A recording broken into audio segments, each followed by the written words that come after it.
In the last episode of Lest We Forget, we learned the importance of spiritual songs for the Adventist pioneers. This is a photocopy, reproduction of our first little hymnal that James White produced. It's dated 1849, and it was actually printed in early 1850, but the date on the cover. And this was our first hymnal, as I mentioned. I want to just show you a few of these hymnals before I forget, because I've been known to haul them along and forget them. This is our second hymnal. This is our 1852 hymnal.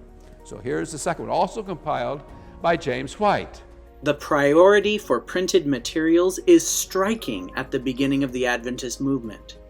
It was music that was the highlight in this period, as the first published paperback and hardcover books were hymnals. The first two books of any size, first pamphlet, the first hardbound book that James White produced, were hymn books. Why?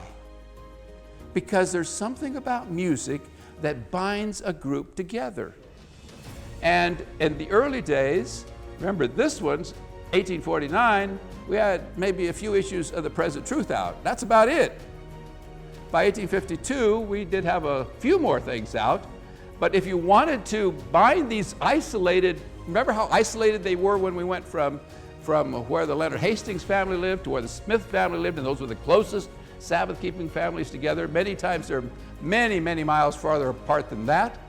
This would bind them together when they would come together on a weekend, once or twice a year, when a preacher would come through, they could sing. A powerful gift for the expression of faith and hope. The gift of composing spiritual songs was used by the Adventist pioneers not only to bless themselves, but also to save others, as we will see in today's episode.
Music can serve many different purposes. Often, in spiritual settings, it's used to express a prayer or an appeal to come to Christ. However, the Adventist pioneers saw another use for music: moral commentary and transformation. In today's episode, we will explore some of the more confrontational ways in which music was used by our pioneers.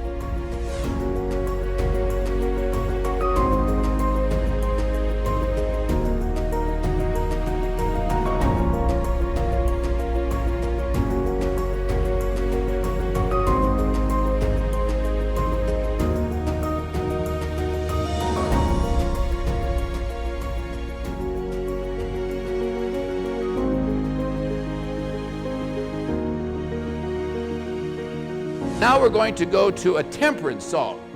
Now, the pioneers of our church were temperance people. And in fact, they put out a hymnal.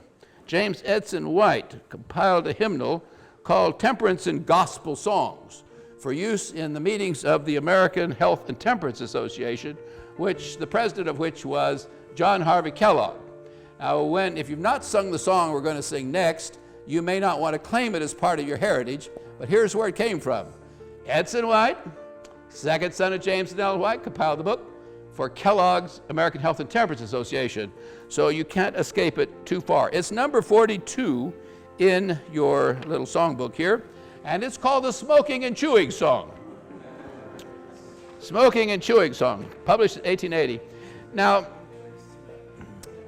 let me just remind you that back in those days, there were not what we have in our country, and I know in some of the countries, other countries that I have toured or traveled in, there were no non-smoking areas. So smoking was everywhere. Chewing tobacco and spitting tobacco was everywhere.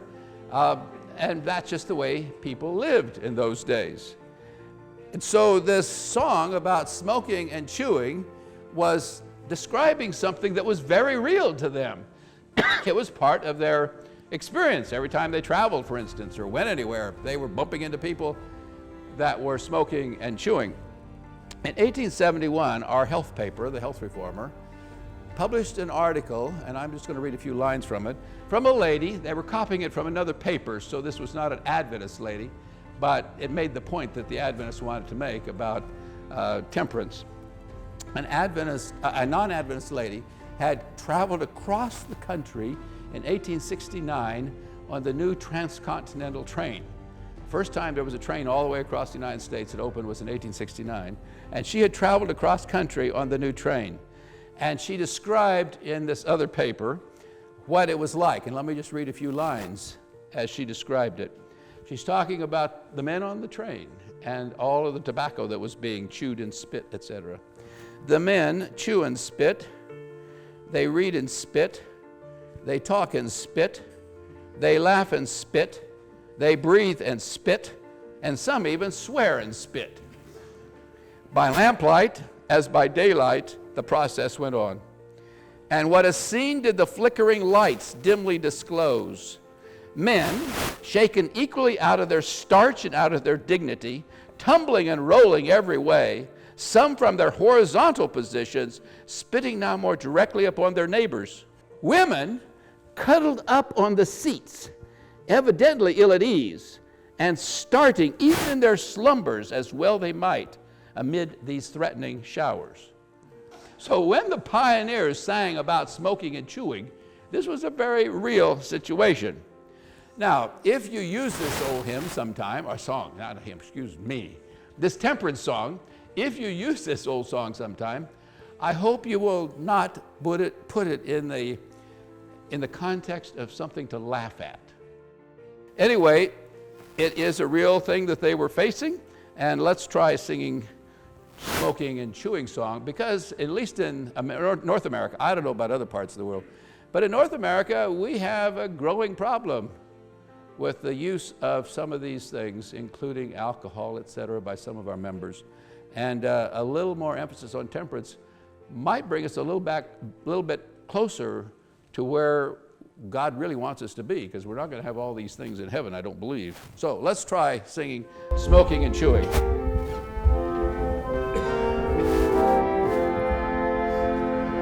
Chewing in a parlor, smoking in the street, choking with cigar smoke everyone you meet, spitting on the pavement, spitting on the floor. Is there such enslavement? Is there more? Chewing, smoking, spitting, choking, sending clouds of whirling in everybody's face, chewing in the parlor, spitting on the floor. Is there such enslavement? Is there such a war? Now, some of you didn't know that, so I want to make certain you learn it at least, so we'll do the second one. The second stanza is admittedly a little worse than the first one, but puddles in the corner, swelling into one, forming lakes and rivers, drying in the sun. Maidens never marry, and who smoke or chew. If they use tobacco, they will never do.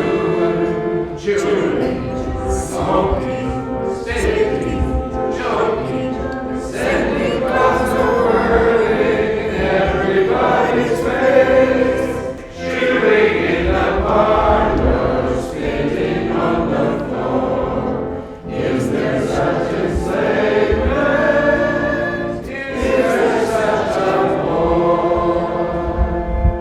Now, because we were running a little late, we won't do any more stanzas, but just look at the bottom. I think there's a sticker there with a stanza on the bottom, page 69. In 1991, I was leading a tour for some pastors from a conference in the middle part of the United States.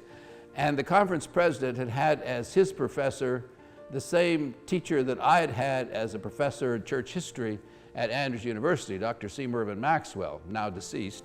And I was up here doing the song service, and since usually on my tours to illustrate temperance songs and to remind our people that we were a temperance movement, much more strongly a temperance movement than we are in some places today, I usually have them sing this song.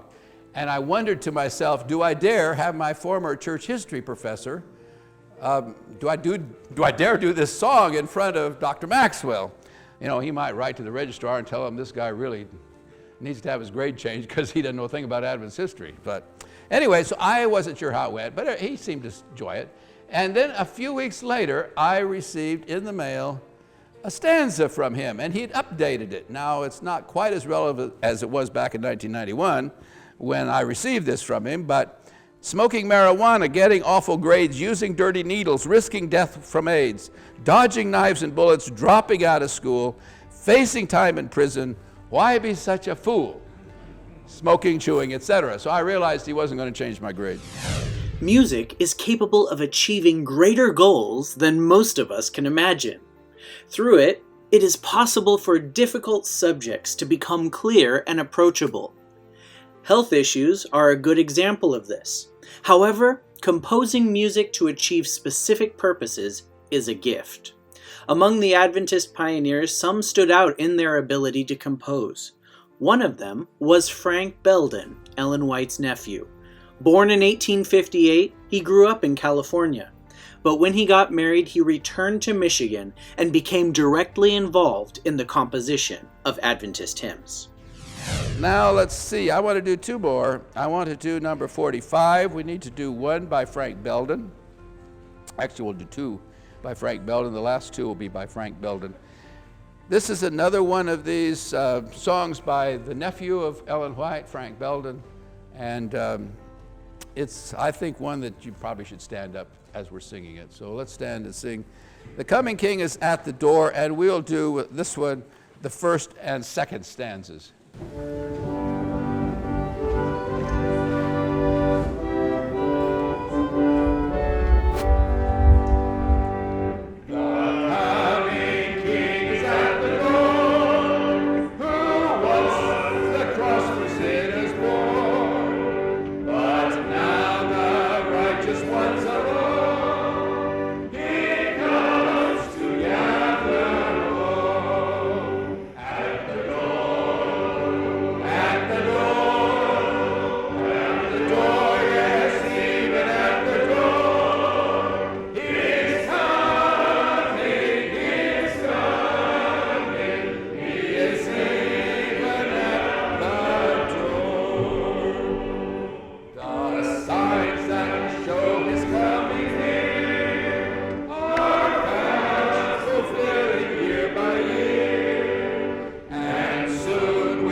I don't know what you know about Frank Belden, besides the fact that he was the nephew of Ellen White, compiled a number of our hymnals in the late 19th century, and even Christ in Song, the very popular Christ in Song in the early part of the 20th century.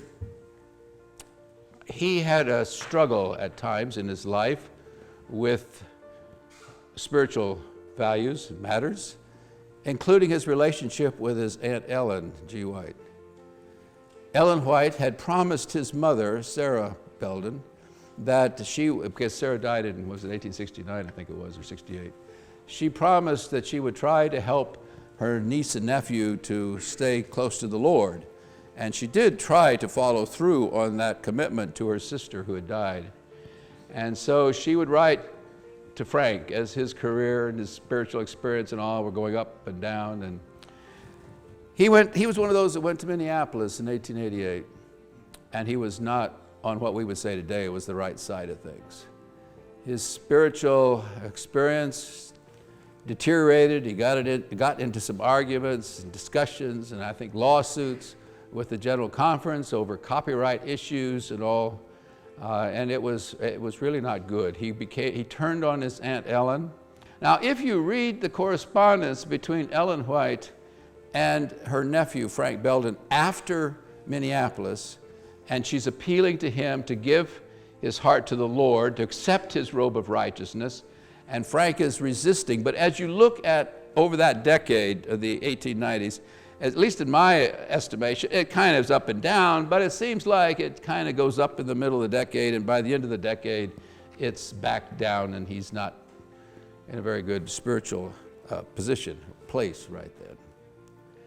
And yet, he could write a song like Cover with His Life.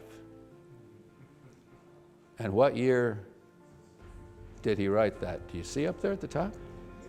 1899. Not at what seems to me, at least in my looking at the letters, as sort of the higher point of that decade, but as he is slipping down into the lower part of the decade. So let's sing this and think about your own relationship, like I always think about my relationship with the Lord.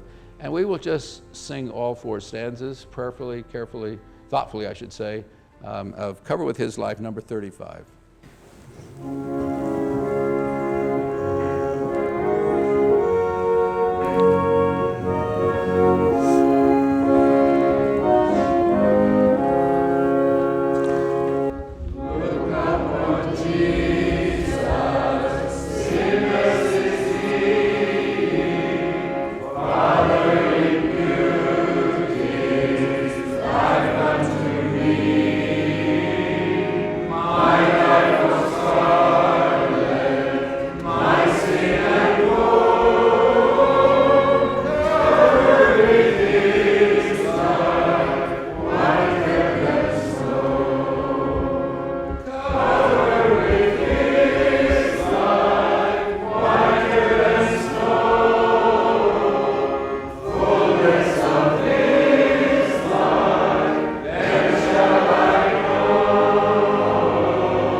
Let's stop for a minute here. Okay, let's stop for a minute. I'm not a musician. I don't even read music. All right, I just have fun. I'm going to just acknowledge I love these old hymns, but I can't even read notes. But what I can tell you is the words change at this point. The tempo should change. The looks on our faces should change. Because now we're talking about longing the joy of pardon to know Jesus holds out a robe white as snow. So why don't we stand and sing the last two in a little different tone than we were singing the first, which are much more reflective and contemplative than the last two stanzas. Longing the joy of pardon to know, Jesus holds out a robe white as snow.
Even though he was on a turbulent spiritual journey, Belden demonstrated in his compositions the power of a real encounter with the Savior.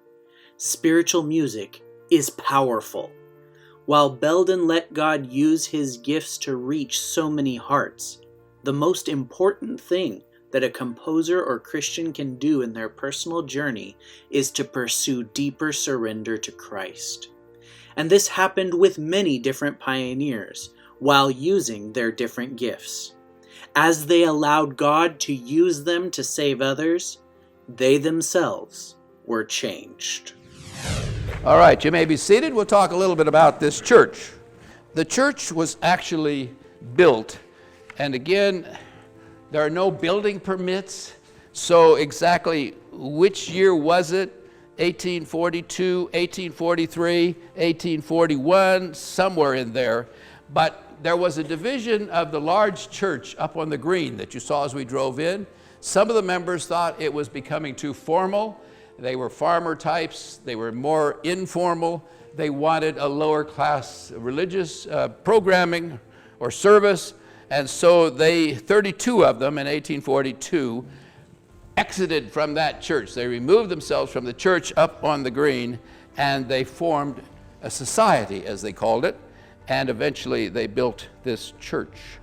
One source says that they paid $5 for the property that it's sitting on, and that the church was built in 6 weeks. Well, if you don't have to go through all the permits, it helps get a building up much faster if you just can put it up. And it must have been done pretty well, because here it is. You know, that was 1842 or 43, somewhere back there, and it's still standing. Now, at that time, there was a young Methodist preacher, a circuit riding preacher by the name of Frederick Wheeler. Now, what is a circuit riding preacher? Well, it meant that he had several churches that he was ministering to. And so he made a circuit. And one Sunday he would be here, and another Sunday he'd be there, and another Sunday he might be somewhere else. If they were close enough, maybe he had a morning service and an afternoon service in 2 locations. But he was a circuit riding Methodist preacher.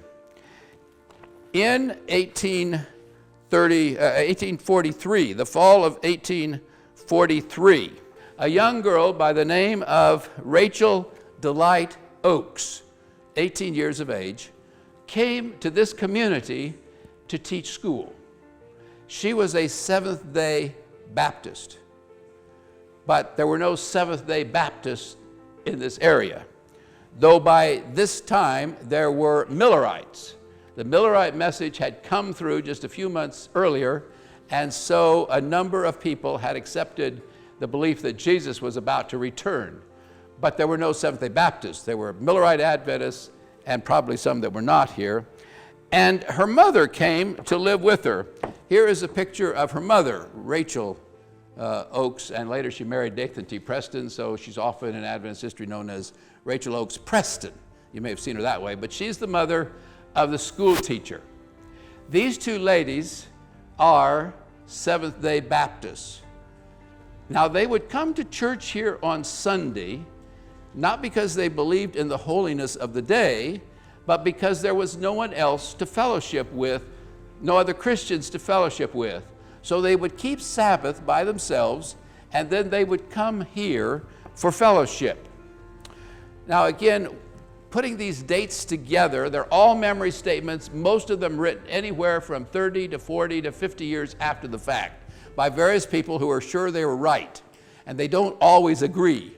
So if you go to another source and it's a little different than I'm telling you, well, it's just that I think I've read all the Wheeler descendants. They have one view. The Farnsworths have another view. And I've kind of put it together the way it makes sense to me. But I'm not a Wheeler and I'm not a Farnsworth.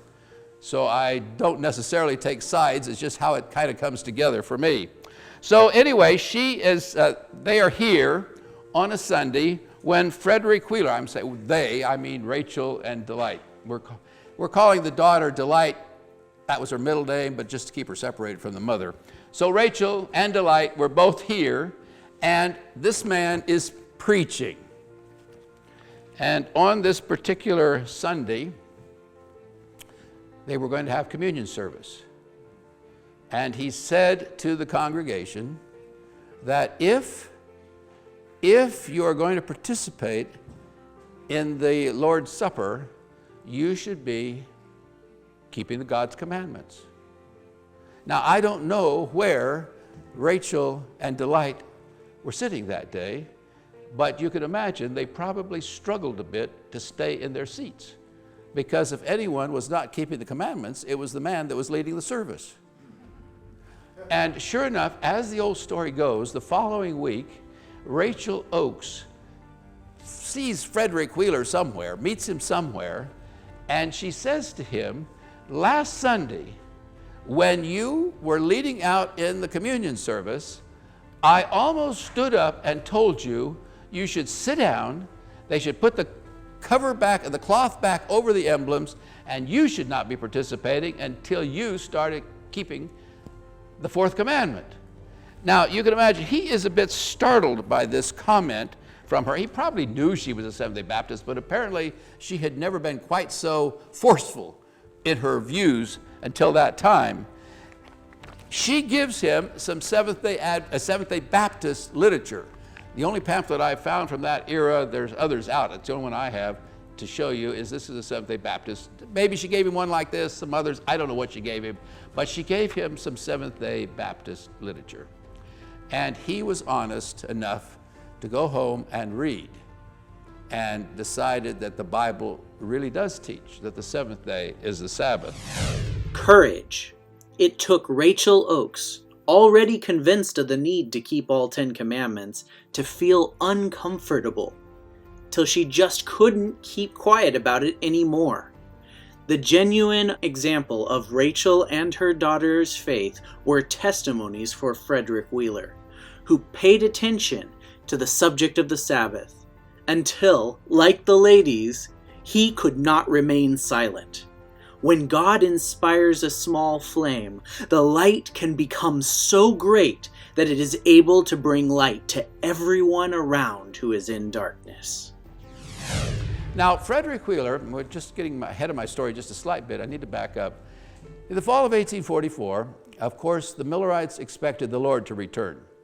Even though Rachel and Delight were Sabbath keepers, and even though the Seventh-day Baptists at this time, for I guess the only time in their history, for starting at about 1840 or 41, decided that they should be preaching the Sabbath more fully than they'd ever preached it before. They didn't do much evangelism, but they decided they should. It's interesting, God's timing, because at the very time when the denomination is saying we should be preaching the Sabbath more fully is when Rachel takes it to heart and she talks to her pastor. But the Millerites themselves, if you look in the Millerite papers, as some of you who are scholars who have done doctoral research in this era, you know that there is some discussion in the Millerite papers about the Seventh-day Sabbath, just leading up to October 22, 1844. But the Millerite leaders themselves, they don't want to get sidetracked on any peripheral issues. The Lord is coming. Let's proclaim that. And when we get to heaven, if we're supposed to be keeping another day, the Lord will make it clear. So let's not get sidetracked. So there's really not much traction going on among the Millerites. Frederick Wheeler is a Millerite. But somehow, again, we don't know exactly when you have this discussion between Rachel Oakes and Frederick Wheeler. And he preaches his first Seventh-day Sabbath sermon, as I mentioned, not in this church, but over in the schoolhouse where we drove by where the foundation stones used to be on Sabbath, March 16, 1844, according to one source. It's never easy to be confronted with the fact that something you've been doing is wrong. It takes honesty, humility, and courage to admit it and change course. Frederick Wheeler led the way, not only by accepting truth, but then taking a stand to proclaim it. His story stands as a worthy example of how allowing God's Word to have authority in our lives can have broad-reaching consequences we may never be able to predict. While Frederick Wheeler has accepted the Seventh-day Sabbath, in our next episode, the Washington, New Hampshire Church and then the broader Millerite movement comes to wrestle with this issue.